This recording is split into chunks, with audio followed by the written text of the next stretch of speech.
श्री बद्रीनाथ धाम और श्री केदारपुरी के इन पवित्र तीर्थों का दर्शन करने का सौभाग्य मुझे प्राप्त हुआ। बद्रीनाथ धाम अपने नवनिर्माण की प्रक्रिया के साथ तेजी के साथ आगे बढ़ रहा है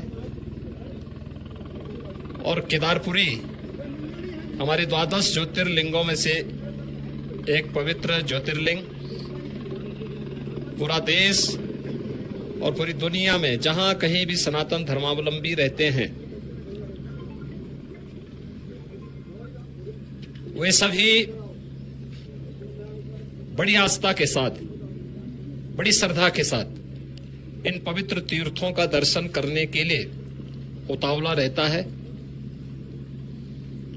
सन 2013 में एक त्रासदी के कारण केदारपुरी एक आपदा की चपेट में लगभग आ चुका था, लेकिन स्थानीय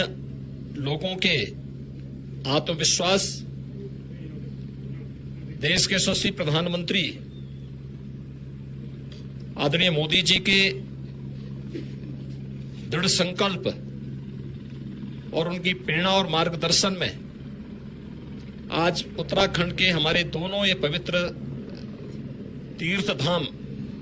एक नई आभा के साथ नए भारत की एक नई तस्वीर को प्रस्तुत कर रहे हैं। विरासत के प्रति सम्मान का भाव यही है। किस पवित्र भावना के साथ लाखों की संख्या में श्रद्धालु इन पवित्र तीर्थों में आ रहा है, वह हम सब के लिए एक नई प्रेरणा भी है और एक नए भविष्य की ओर हम सबका ध्यान आकर्षित भी करती है। स्वाभाविक रूप से समयबद्ध ढंग से मानक की गुणवत्ता को बनाए रखते हुए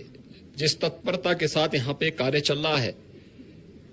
प्रधानमंत्री मोदी जी के प्रति उत्तराखंड के माननीय मुख्यमंत्री जी और उनकी पूरी टीम के प्रति मैं हृदय से आभार व्यक्त करता हूं, उन्हें धन्यवाद देता हूं। ये श्रद्धा का उमड़ता हुआ जन सैलाब ये नए भारत की नई तस्वीर को प्रस्तुत कर रहा है और सचमुच इसमें दृष्टि भी है, दूरदर्शिता भी है, इसमें पर्यटन भी है और श्रद्धालु जनों की जनास्था का सम्मान का भाव भी है। इन सब को समेटे हुए केदारपुरी का यह नवनिर्माण बहुत अच्छे ढंग से आगे बढ़ रहा है, यह अभिनंदनीय है। भगवान केदारनाथ का, भगवान बद्री विशाल का आशीर्वाद इसी प्रकार से बना रहे, इस दृष्टि से आज मुझे यहाँ आने का सौभाग्य प्राप्त हुआ है और मुझे बहुत आनंद की अनुभूति हुई कि यहाँ पर दोनों पवित्र तीर्थों का दर्शन मुझे यहाँ पर करने और यहाँ के स्थानीय नागरिकों, पुरोहितों, तीर्थ पुरोहितों के साथ साथ व्यवस्था से जुड़े हुए सभी पदाधिकारियों का, जिन भी यहाँ पर आने वाले जितने श्रद्धालु हैं उनके मन में कितना उत्साह है, यात्रा की कोई थकावट नहीं। यही दिखती है कि यह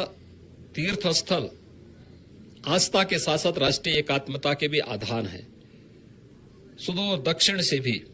पूरब से भी, पश्चिम से भी, पूरे देश के अलग अलग कोनों से आए हुए श्रद्धालुजन हमारी राष्ट्रीय एकात्मता का नया दर्शन भी कराते हैं। मैं उत्तराखंड सरकार को इस सुविधा के लिए हृदय से धन्यवाद देता हूं।